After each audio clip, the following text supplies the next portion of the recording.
One of Australia's oldest naval mysteries has been solved after the discovery of the wreck of the country's first submarine more than 103 years after its disappearance in World War I.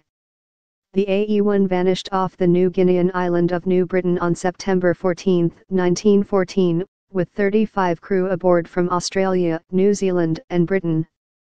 It was the first Allied submarine loss of the war and the first wartime loss for the Royal Australian Navy, yet the exact reason for its sinking remains unclear.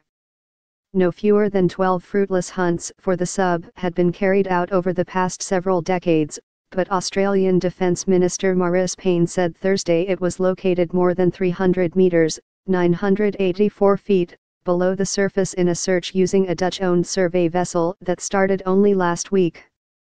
Sign up today for a free 30-day free trial of unlimited digital access.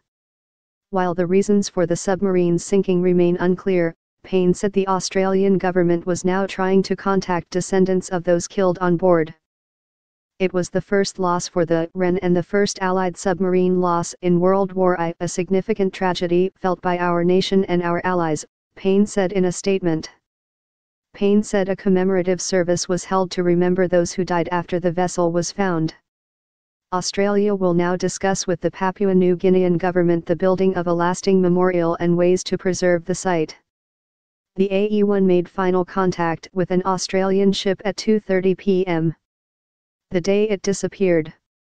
Mystified villagers on a nearby island at the time spoke of seeing a monster or devil fish that appeared and quickly disappeared into the water.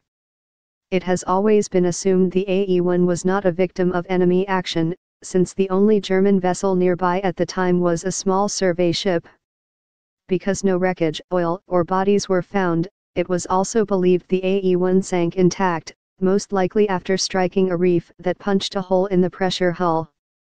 Whether or not this is what happened is still to be publicly verified.